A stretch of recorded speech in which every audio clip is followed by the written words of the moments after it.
స్వస్థతశాల ఇది నా యేసు నివసించశాల బెతెస్దా స్వస్థతశాల ఇది నా యేసు నివసించశాల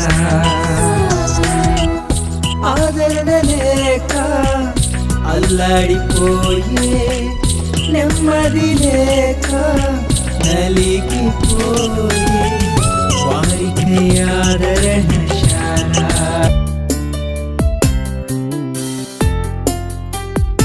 గారికి వందనాలు. ఇక్కడ చేరిన మీ అందరికీ వందనాలు.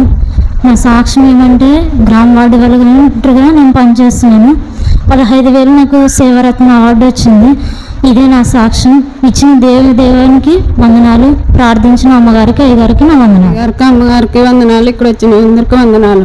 నేను కడుపుతా అన్నప్పుడు నేను ప్రార్థన చేసుకున్నాను. ప్రభా నాకు కిడ్నీ ప్రాబ్లం అని చెప్పారు. చిన్న బిడ్డకి చాలా బాగాలేదని చెప్పారు. నన్ను సాక్ష్యం చెప్తాను కానీ దేవుడు నాకు తోడుగా ఉంటాడని నేను ప్రార్థించుకున్నాను. నాకు దేవుడు మేలు చేశాడు. నా ప్రభా నీకే వందనాలు స్తుతులు సాక్ష్యం చెప్తున్నాను. దేవునికి మహిమ కలుగును గాక. అయ్యగారికి అమ్మగారికి వందనాలు. మా ఊరు లద్దైరి. నా పేరు ప్రవళిక. నా సాక్ష్యం ఏమనగా నాకు గర్భఫలంను అనుగ్రహిస్తే బెతెస్దా మినిస్ట్రీలో నేను సాక్ష్యం చెప్తాను అనుకున్నాను. నా యొక్క హృదయ కోరికను దేవుడు తీర్చారు. అయ్యగారి అమ్మగారి ప్రార్థన వలన కూడా నా యొక్క గర్భమును దేవుడు అనుగ్రహించాడు. అందుని బట్టి దేవాతి దేవునికి నా యొక్క హృదయపూర్వక వందనాలు చెల్లించుకుంటున్నాను.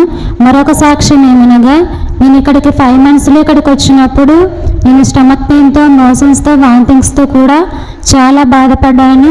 అలాగే హాస్పిటల్లో కూడా అడ్మిట్ అయ్యాను. దేవా నాకు మంచి ఆరోగ్యం అనుగ్రహిస్తే ఈ యొక్క బెతెస్దా మినిస్ట్రీలో నేను సాక్ష్యం పలుకుతున్నానని నేను అనుకున్నాను. నాకు మంచి ఆరోగ్యాన్ని ఇచ్చాడు. అందుని బట్టి కూడా దేవాతి దేవునికి స్తుతులు చెల్లించుకుంటున్నాను. ఈ యొక్క చిన్న సాక్ష్యాన్ని దేవుడు దీవించును గాక.